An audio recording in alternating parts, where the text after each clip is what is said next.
Hi, I'm Ryan. Yeah, this is my channel, and I was thinking today about race culture and how American culture, I guess Western culture in general, but I haven't lived in other countries, so I don't really know, treat rape and assault victims.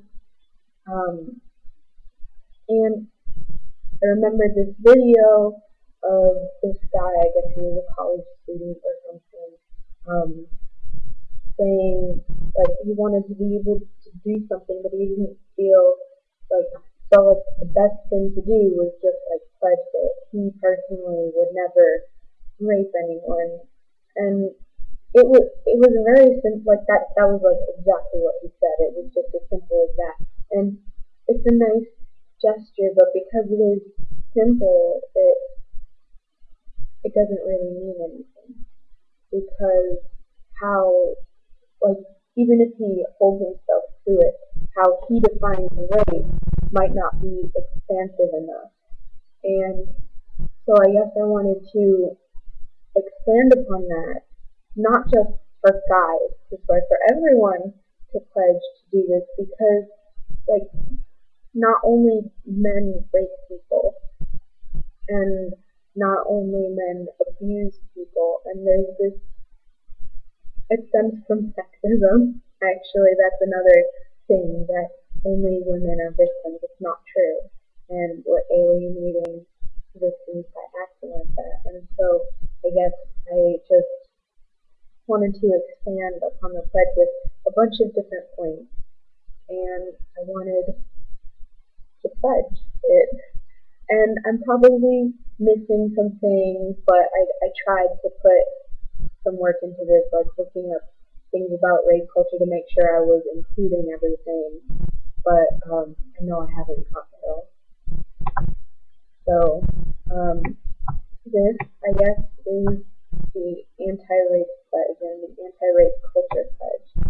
I will not commit sexual actions with someone who says no, whether they say it by pulling away, showing signs of discomfort, not making eye contact, crossing arms, not responding, or with words like, "You're not my type, please stop, don't touch me, I'm not sure if I'm ready, I don't know if I want to, I think I've had too much to drink, I don't want to get AIDS or other STDs, I'm scared, not now," or other words with the same intent.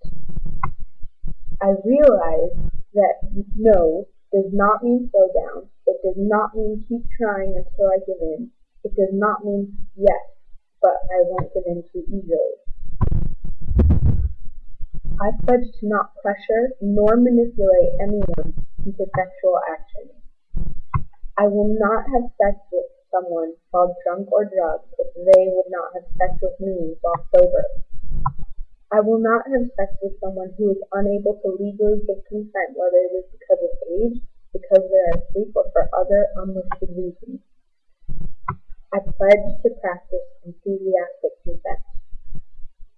I will not question a victim's story based on how they were dressed, what they were drinking, whether they knew their assaulter, their relationship to their assaulter, or what they were doing at the time. These things are irrelevant and do not prove anything. I will not question a victim's story based on their race, sexual orientation, gender identity, medical history, or sexual choices. I will not make jokes about rape or assault. These jokes normalize rape and trigger victims. I will not spread nude or race media of anyone without their consent. This is a form of sexual assault. I realize that I am never entitled to sexual contact. I will not encourage unwanted sexual contact, and when told about it, I will encourage victims to go to the right authorities and seek professional support. I will not alienate victims because they or their situation does not fit my schema for victims.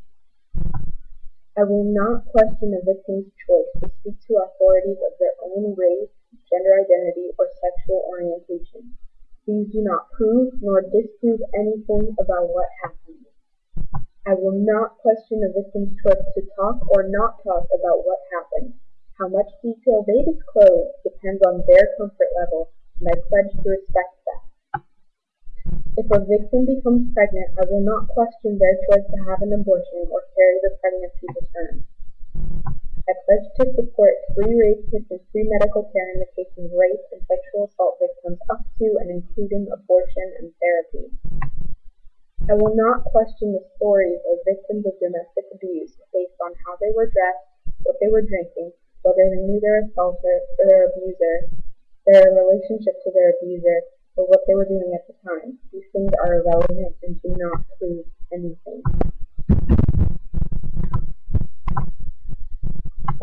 Obviously, some of those had the same format as other points in the pledge.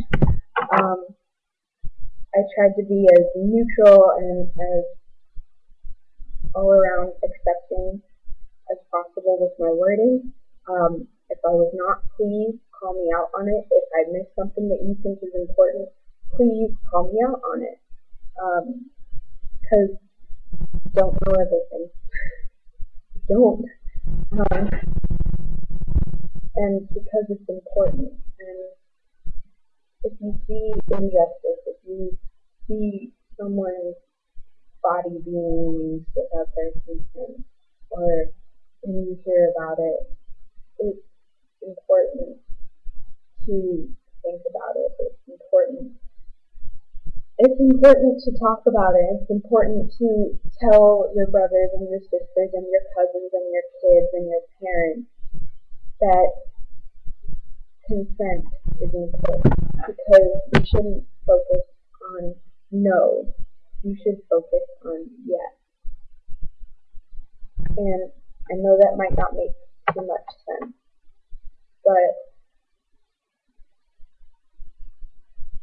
yes can be said as many ways as no can, and yes is much more important and it's much more gratifying.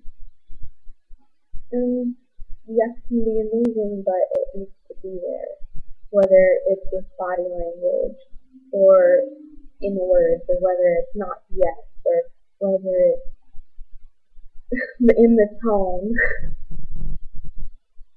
Because it's like the difference between fuck you and fuck me.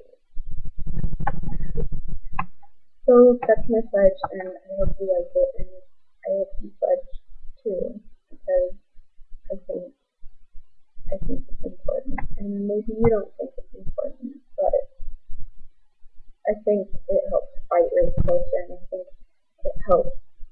I think words can make the world a better place.